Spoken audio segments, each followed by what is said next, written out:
البدع والأهواء، أهل البدع العقائدية وأهل البدع السياسية. نقول بيننا وبينكم السلف، بيننا وبينكم الكتب، كان فيقول البدع بيننا وبينكم. Bismillahirrahmanirrahim.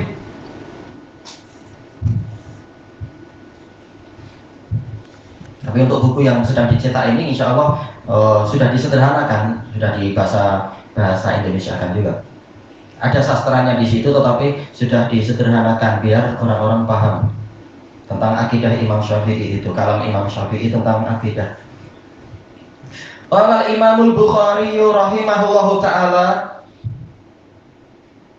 Al-Babus Salisu Wassalasun, bab yang ke-33. Babu ziyadatil imani wa nuqsanih, bab yang membahas tentang pertambahan iman dan berkurangnya iman. Ini sudah pernah belum pembahasan masalah ini? Iman bertambah, iman berkurang, sering ya?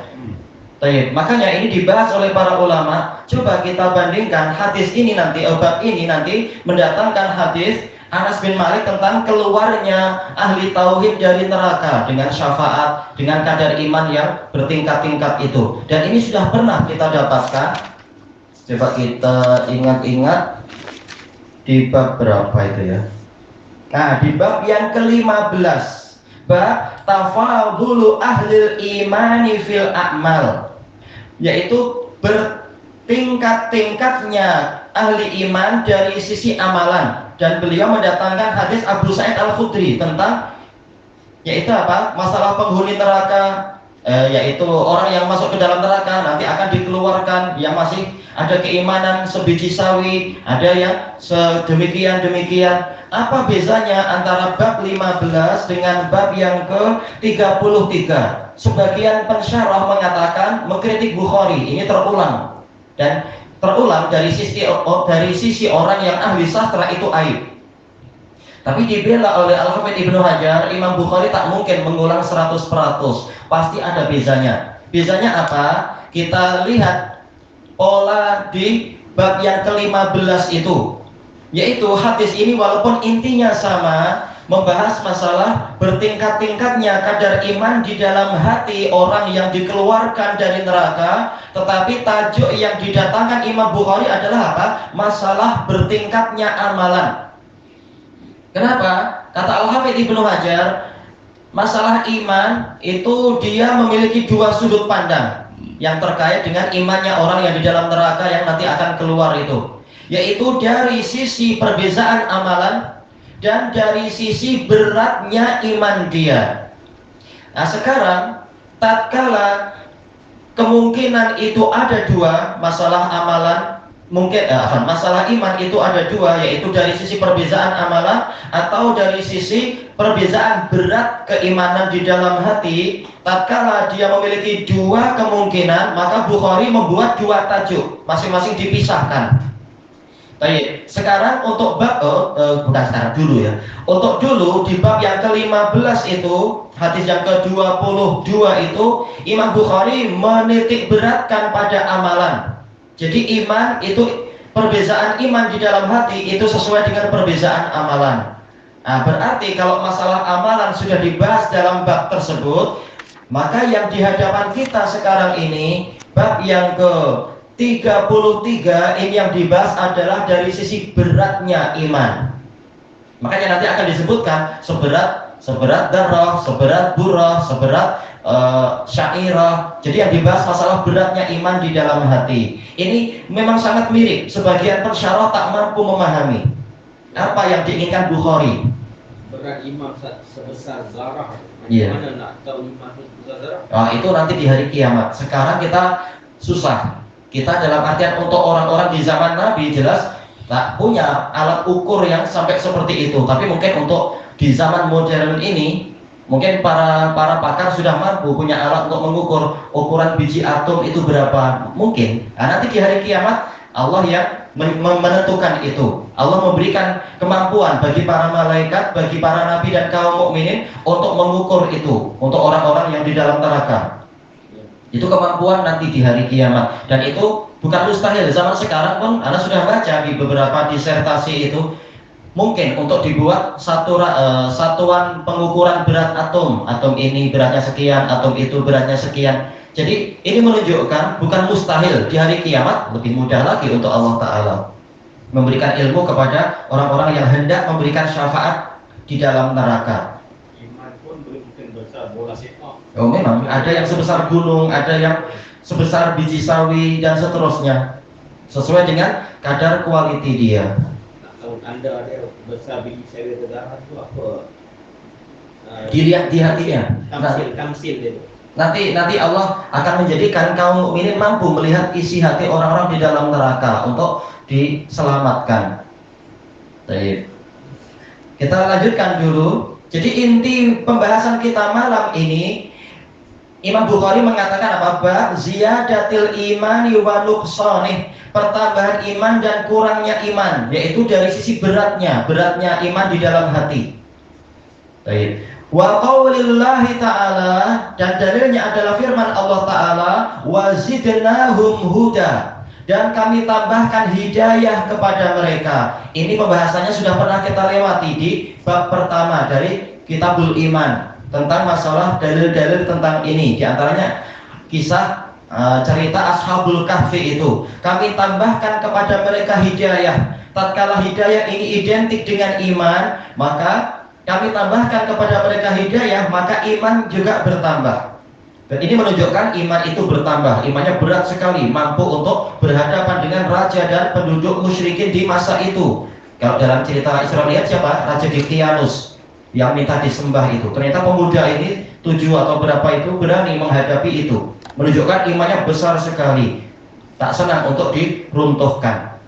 Yang kedua, karena sudah pernah kita lewati tafsirnya, tak perlu dibahas panjang lebar untuk ayat-ayat ini. Yang kedua, wa yazdadalladzina amanu imana.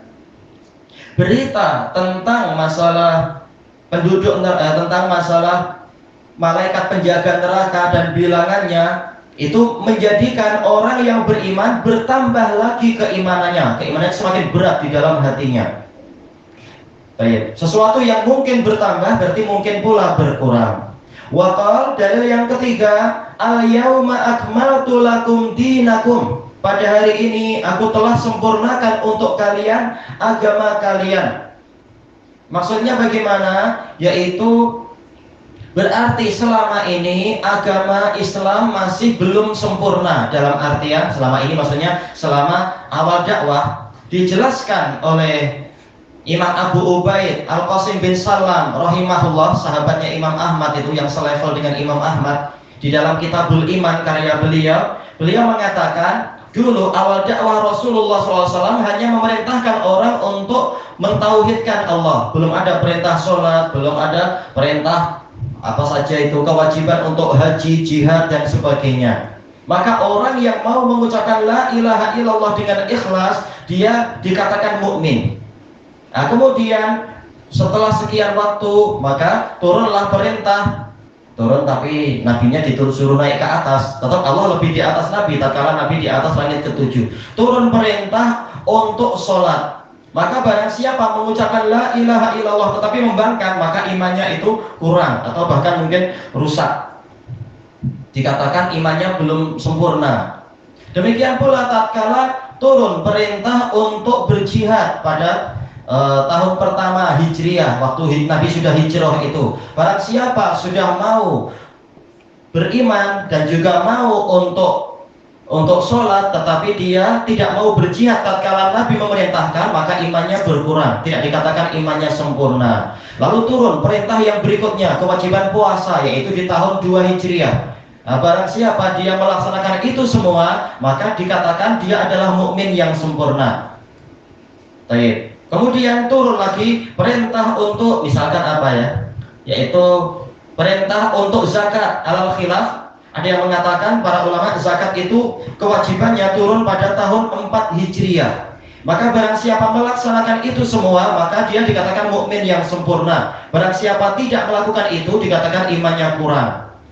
Baik, sampai kemudian kewajiban haji, yaitu turun pada tahun 8 Hijriah. 8 atau awal-awal tahun 9 Hijriah itu. Nah, barang siapa melaksanakan itu semua, dikatakan imannya sempurna. Jika tidak demikian berarti imannya kurang sempurna. Inilah di antara makna al-yauma akmaltu lakum dinakum. Pada hari ini aku telah sempurnakan untuk kalian agama kalian, yaitu pada tahun 9 Hijriah di hari Jumat setelah asar, tatkala Nabi dan para sahabat sedang wukuf di Arafah tanggal 9 Dzulhijjah itu. Agama Islam betul-betul sudah sempurna, syariat sudah lengkap. Setelah itu tidak lagi turun wahyu yang terkait dengan halal dan haram. Ya, dikatakan Islam sempurna. Berarti kalau sudah dikatakan sempurna, berarti sebelumnya memang belum sempurna. Ini menunjukkan iman itu mungkin bertambah, mungkin berkurang, mungkin sempurna, mungkin belum sempurna. Cuma kemudian ada kritikan terhadap Imam Bukhari. Kalau ayat ini diantara maknanya adalah demikian, apakah layak kita katakan para sahabat yang belum sholat seperti Khadijah binti Khuwailid dikatakan imannya kurang? Padahal Rasulullah mengatakan bahkan Khadijah ini salah satu dari 4 wanita terbaik di dunia. Bagaimana dikatakan imannya kurang? Maka dijelaskan oleh Al-Hafidh di dalam Fathul Bari, yaitu istilah iman kurang atau lebih ini nisbi, yaitu relatif. Dan beliau mengambil faedah dari ucapan Ibnu Arabi Al-Maliki. Dari sisi kesempurnaan syariat, jelas yang belum menjalankan sholat dan lain-lain dikatakan dia kurang, tapi kekurangannya tidak menyebabkan dia dicela, karena waktu itu dia belum tahu adanya kewajiban itu, memang belum turun ke dunia kewajiban-kewajiban tadi.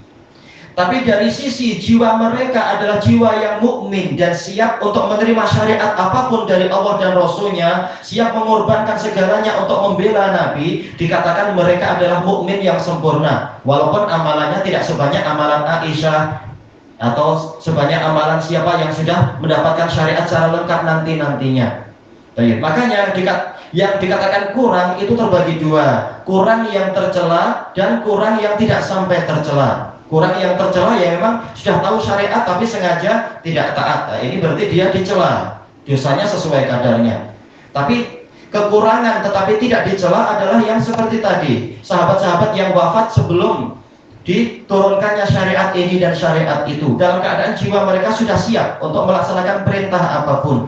Nah, ini kekurangannya cuma dari sisi itu saja, kekurangan dohir amalan-amalan, tetapi jiwanya dikatakan imannya sempurna karena dia selalu siap. Baik. Sekarang kata Imam Bukhari, fa idza taraka syai'an minal kamal fahuwa naqis. Maka apabila seseorang itu meninggalkan sedikit saja dari sifat kesempurnaan, dikatakan dia itu kurang. Dia sudah bersyahadat, sudah melaksanakan rukun iman, rukun Islam yang 4. Tapi rukun Islam yang 1 padahal dia mampu, dia tidak melakukan, yaitu haji misalkan, padahal mampu segalanya, dikatakan berarti iman dia kurang. Dia belakang itu. Ini jawabnya, jawab syarat, jawab dari idza. Ya, huwa sebagai mubtada, naqis sebagai khobar. Adapun taroka fa'ilnya huwa di situ. Iya, mustatir.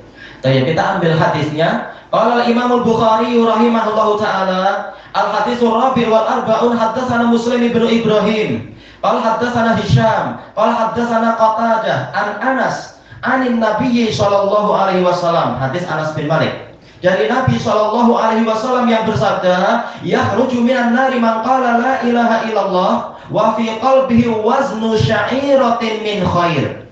Akan keluar dari neraka orang yang mengucapkan la ilaha illallah dalam keadaan di hatinya ada wazn, yaitu mauzun yang ditimbang seberat biji gandum kebaikan. Gandum yang polanya adalah syair. Mana dia bagi sedekah 1 biji gandum ya? Wallahu alam. Kita tak tahu penilaiannya sehingga terbentuk iman sekian-sekian, jelas itu hanya Allah yang mampu menilai. Kebaikan walaupun sekecil manapun dikira. Iya betul. Tidak akan disia-siakan walaupun seukuran darah. Yang penting dijaga jangan sampai gugur saja. Karena banyak penyebab gugurnya amalan ini yang kita takut. Baik. Boleh juga sedekah walaupun sebutir. Betul. Seluruh manfaat itu adalah sedekah. Apapun yang bermanfaat dan tidak disia-siakan. Bukan jagung lebih besar dari darah, jauh lebih besar. Maka pahalanya insya Allah juga lebih besar. Nah, disuruh untuk berlomba-lomba memang. Sekarang wa yakhruju minan nari man qala la ilaha illallah wa fi qalbi waznu burratin min khair. Akan keluar dari neraka orang yang mengucapkan la ilaha illallah dalam keadaan di dalam hatinya ada seberat biji bur, biji gandum. Sama gandumnya ya, syair dan bur sama gandum, tapi seringnya bur ini kualitinya lebih bagus. Dari kebaikan, berupa kebaikan. Wa yakhruju minan nar man qala la ilaha illallah wa fi qalbi waznu dzarratin min khair. Akan keluar dari neraka orang yang mengucapkan la ilaha illallah dalam keadaan di hatinya ada seberat dzarrah kebaikan. Qala Abu Abdullah qala Aban haddatsana Qatadah an Anas anin Nabi sallallahu alaihi wasallam min iman. Maka min khair. Jadi untuk riwayat yang lain bukan min khair tapi min iman. Baik. Kita kembali ke atas. Guru Imam Bukhari ini guru yang kualitinya sangat tinggi. Hampir semua gurunya Bukhari memang kualitinya sangat tinggi ya. Nah, ini Muslim bin Ibrahim. Beliau adalah Abu Amr Muslim bin Ibrahim Al-Farahidi Al-Basri Siqatun Sabtun. Dan beliau imam. Muslim bin Ibrahim Al-Farahidi Abu Amr. Kualitinya tinggi sekali beliau dari Basrah. Kalau haddatsana Hisham. Hisham ada banyak kemungkinan, tapi Hisham dari Qatadah ini termasuk murid terbaiknya Qatadah, yaitu Hisham Ad-Dustuwai, Hisham bin Sambar Ad-Dustuwai Al-Basri Asbatun Nas min Asbatin Nas fi Qatadah. Sebagaimana itu juga dijelaskan oleh Imam Ibnu Rajab Al-Hambali di dalam Syarah Ilal At-Tirmidzi. Baik, dia Abu Bakar, kunyahnya Abu Bakar, Hisham bin Sambar Ad-Dustuwai. Dikatakan Dustuwai bukan karena beliau datang dari daerah Dustuwa, tetapi beliau ini niaganya adalah mendatangkan kain dari daerah Dustuwa di mana itu di Ahwas. Ahwas yaitu daerah Khurasan juga kalau tak salah. Mendatangkan kain dari sana untuk dijual di Basrah. Jadi beliau peniaga kain. Ini menunjukkan para ulama juga ada niaga untuk mencari nafkah agar tidak meminta-minta menjadi beban orang lain. Tetapi dari sisi ilmu mereka juga pakar-pakar ilmu. Ini Hisham. Kalau haddatsana Qatadah, Qatadah sudah sering terulang. Beliau memang bintangnya para tabi'in. Beliau siapa ini? Qatadah bin Di'amah As-Sadusi Abdul Khattab Al-Basri. Beliau buta, lahir dalam keadaan buta total, akmah. Tapi beliau asbatun nas fi Anas bin Malik atau min asbatin nas. Cacat ini? Iya, beliau cacat. Beliau salah satu dari 3 terbaik muridnya Anas. Siapa 3 terbaik? Yang pertama adalah yaitu Sabit bin Aslam Al-Bunani, itu yang terbaik. Yang terbaik kedua ini Qatadah. Yang terbaik ketiga Az-Zuhri. Ya ini nomor 1 beliau. Pernah beliau minta murojaah ke muridnya. Saya mau membaca surat Al-Baqarah, baca dari awal sampai akhir tak salah sama sekali. Lalu beliau mengatakan seluruh hadis yang saya dengar itu seperti Al-Baqarah ini, yaitu tak ada salahnya. Memang kualitinya tinggi Qatadah ini. Setiap hari dia mengulang. Oh memang perlu mengulang. Para muhaddisun memang mereka mengulang ilmunya, murojaah. Nah, tinggal waktunya lain-lain. Anas ma'ruf Abu Hamzah Anas bin Malik Al-Ansari Al-Madani, tapi kemudian beliau pindah ke Basrah. Jadi ini sanadnya Basriun, semuanya ulama Basrah.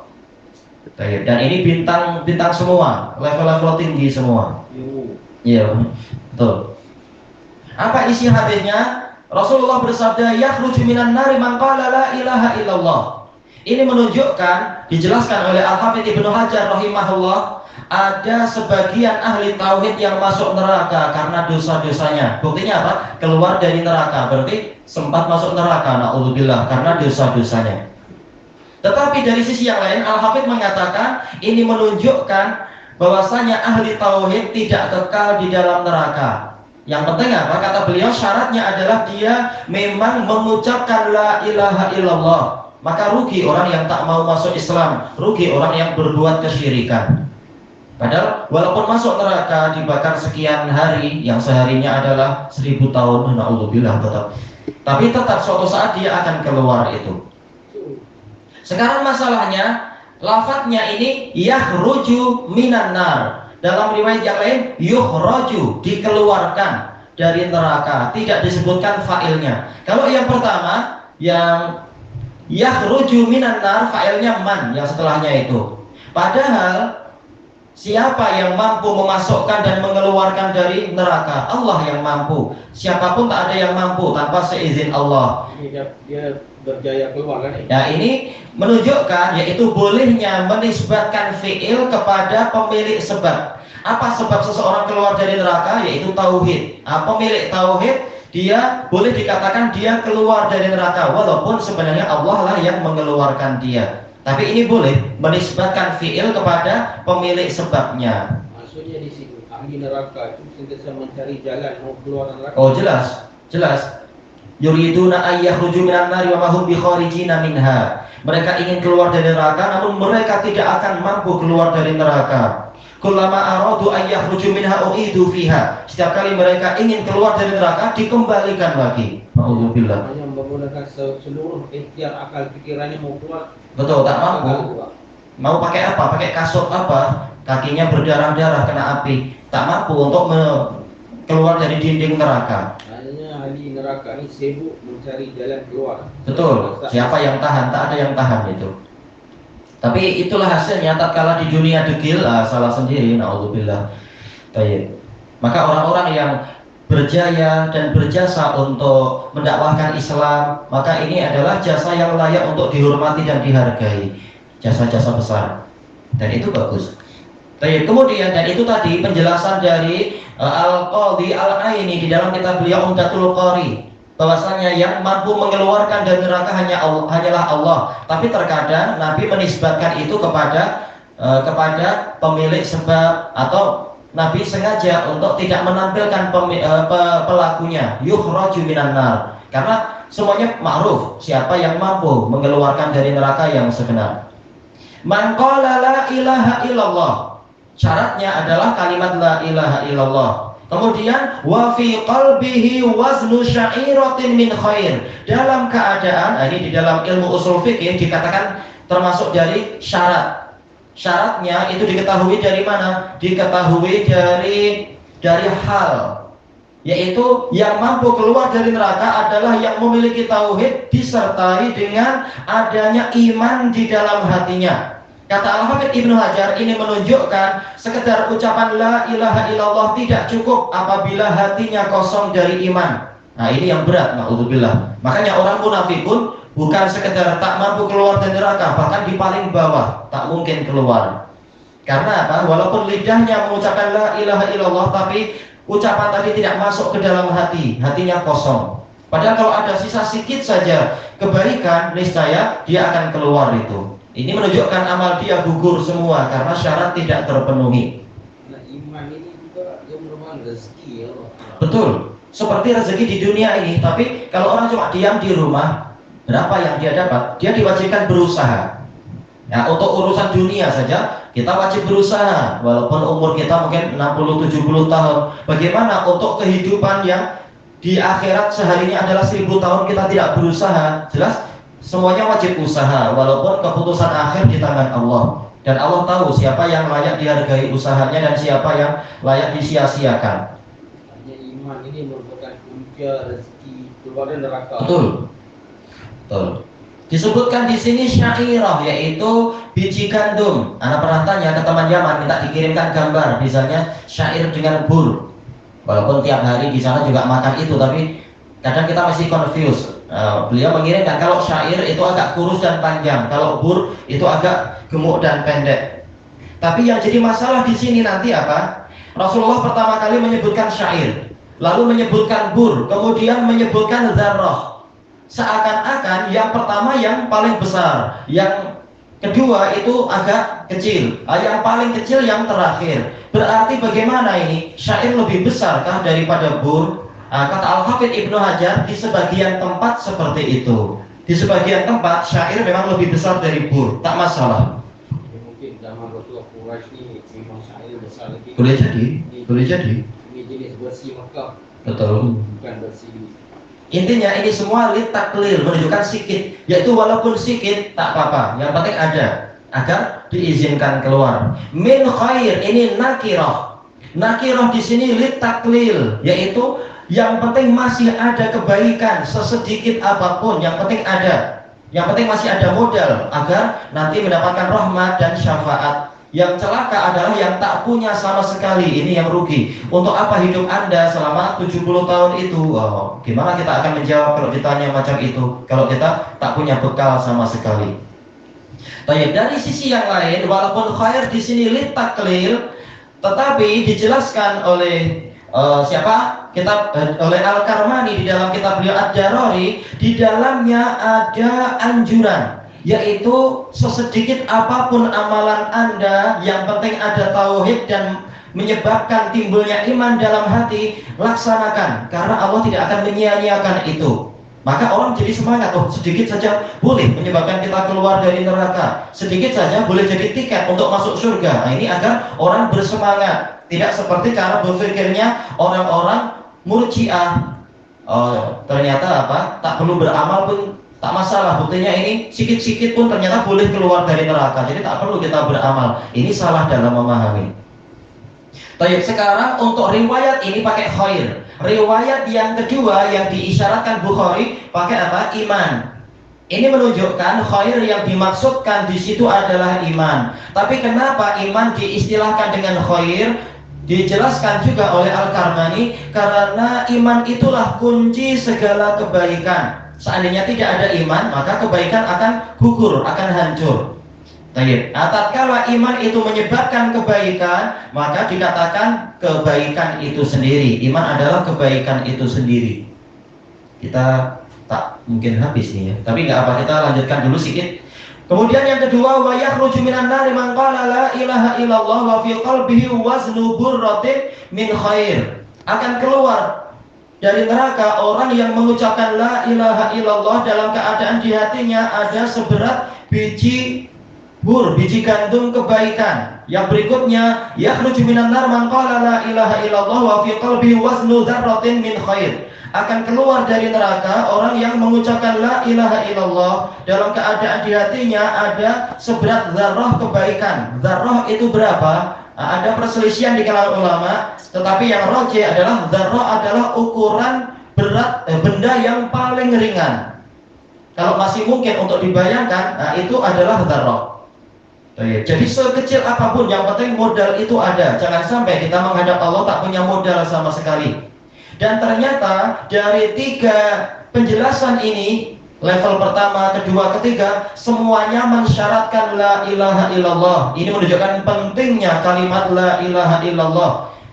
Kebaikan Anda seberat apapun, tetap wajib ada syarat pertama, yaitu kalimat la ilaha illallah. Jangan sampai gugur disebabkan oleh perusak-perusak tauhid di dunia ini. Jadi syarat asasinya adalah itu. Masalah amalan, seberat apapun dan seringan apapun akan ada hasilnya. Yang penting la ilaha illallahnya jangan sampai hilang. Baik. Dan dari hadis ini kita mendapatkan faedah betapa besarnya rahmat Allah Ta'ala. Walaupun orang-orang tadi itu dimasukkan dalam neraka dengan sebab maksiat, dalam sebab kejahatan dia, tapi suatu saat akan dirahmati Allah. Allah akan memberikan belas kasihan pada dia untuk kemudian dikeluarkan dari neraka. Adapun penjelasan yang lebih panjang lagi itu hasil dari riwayat Imam Muslim, karena ini ada beberapa riwayat, ini dibahas pada kesempatan yang lain. Pembahasannya akan lebih panjang, sejarah yaitu perjalanan masalah syafaat di hari kiamat. Tapi kita ikuti pola yang di hadapan kita saja. Wa qala Abu Abdillah, yaitu Imam Bukhari sendiri, qala Aban, beliau adalah Abu Yazid, Aban bin Yazid Al-Attar Al-Basri. Sikoh, walaupun ada kesalahan-kesalahan, tapi secara umum beliau sikoh. Qala haddatsana Qatadah yang tadi juga, Qatadah bin Di'amah As-Sadusi Abdul Khattab Al-Basri. Haddatsana Anas, beliau tadi juga Al-Basri. Jadi ini sanadnya di hadapan kita ini adalah Basriun. Cuma Imam Bukhari tidak jumpa Aban, maka hadis ini kita dapatkan di mana? Dalam Bukhari Muslim tidak ada riwayat ini, tetapi dia diriwayatkan oleh Imam Al-Baihaqi di dalam Kitabul Iqtiqad dengan sanad beliau, dan anak periksa sanadnya ada kelemahan sedikit. Tetapi kesimpulannya dia sahih li ghairi dengan beberapa penguat. Nah, hadisnya ini ikut jalurnya Aban, Qatadah, Anas. Hasan lah. kesimpulannya bukan sekedar hasan, bahkan sahih li ghairi. Dan intinya apa yang diinginkan yaitu lafaz iman. Imam Bukhari ingin menegaskan khair di situ iman, menunjukkan iman memang bertingkat-tingkat. Dan ini diperkuat oleh riwayat Imam Ahmad dengan sanad yang sahih. Hadis Anas juga, cuma sanadnya bukan lewat Aban, tapi lewat yang lain, sanadnya sahih dengan lafaz iman. Jadi ini memang kesimpulannya sahih li ghairi, riwayat ini. Baik. Sekarang kenapa Imam Bukhari perlu mendatangkan riwayat kedua? Bukankah cukup riwayat pertama? Sementara riwayat kedua ada kelemahan sedikit.